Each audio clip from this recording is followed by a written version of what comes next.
नमस्ते विद्यार्थियों, आपकी हिंदी विषय अध्यापिका मैं किरण प्रिया आप सबका हार्दिक स्वागत करती हूँ। आज हम बात करेंगे आपकी हिंदी व्याकरण से संबंधित रचना भाग का एक अन्य विषय जिसे हम लघु कथा लेखन में लेंगे। लघु कथा लेखन एक नया विषय है। ये हमारी हिंदी साहित्य की एक नवीन विधा है। सबसे पहले जानते हैं लघु कथा होती क्या है। लघु कथा शब्द दो शब्द से मिलकर बना है, एक है लघु और दूसरा है कथा।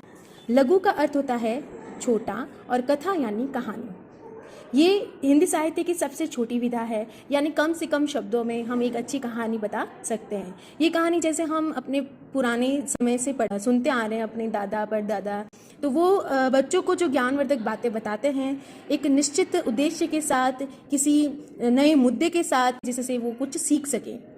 तो ऐसे ही लघु कथा जो है जिसको हमें बनाना आना चाहिए, यानी कोई विषय होता है, कोई टॉपिक दिया जाता है, उस पर आपको एक कहानी बनानी होती है।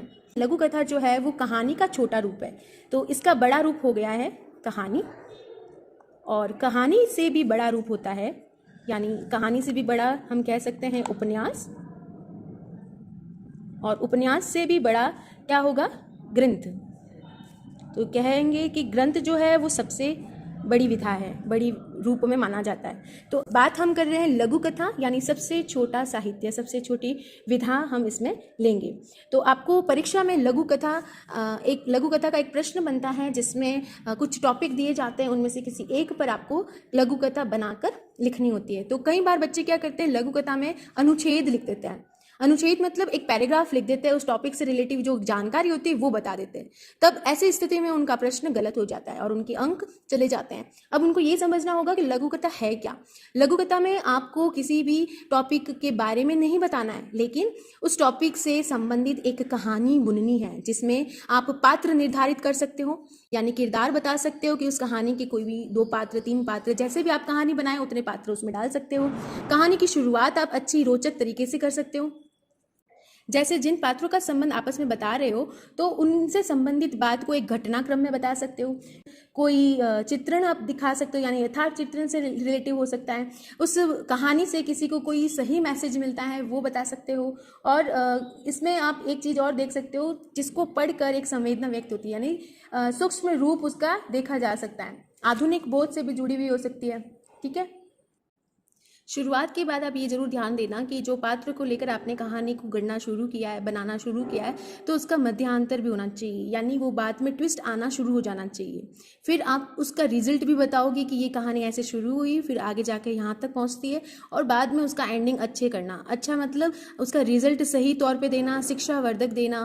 फिर लास्ट में पूरी कहानी जब खत्म हो जाती है, कोई पॉइंट ऐसा नहीं होना चाहिए कि अधूरी सी लगे। और जब कहानी खत्म होती है तो उसके बाद में आप हेडिंग डालोगे शिक्षा या सीख डाल सकते हो, और उसमें एक वाक्य लिखना कि इस कहानी को बताकर आप क्या शिक्षा देना चाहते हैं। तो इस कहानी से हमें ये शिक्षा मिलती है कि हमें ये चीज़ का ध्यान रखना चाहिए या इसका पालन करना चाहिए। जो भी जिस तरह की कहानी उस तरह से आप डाल सकते हो। अब जब आप उत्तर पुस्तिका में कहानी लिखते हो तो सबसे पहले आप क्या लिखोगे, प्रश्न संख्या डालना है यहाँ पर।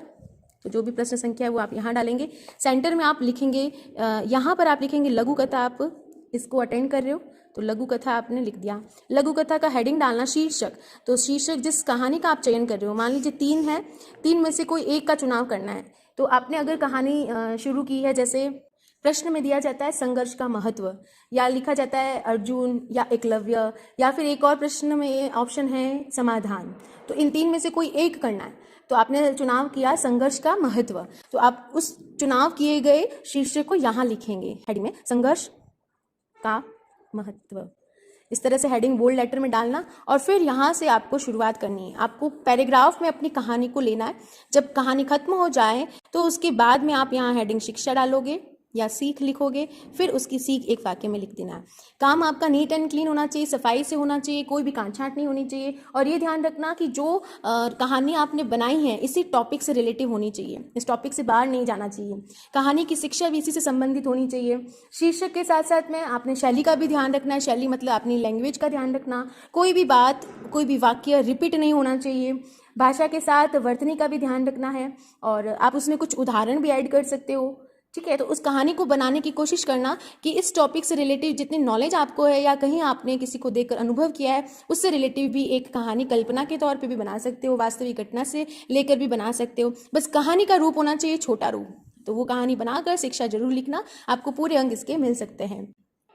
प्रश्न में सदैव 2 ऑप्शन दिए जाएंगे, 2 में से आपको एक चुनाव करना है। संस्कृति को आधार बनाकर लगभग 120 शब्दों में लघु कथा लिखिए। तो आपको किस कहानी का शीर्षक क्या डालना है? संस्कृति। तो संस्कृति विषय पर कहानी बनानी है। ध्यान रखें, यहाँ पर अनुच्छेद नहीं लिखना है, इसके बारे में बातें नहीं लिखनी है, इसके बारे में एक कहानी गढ़नी है।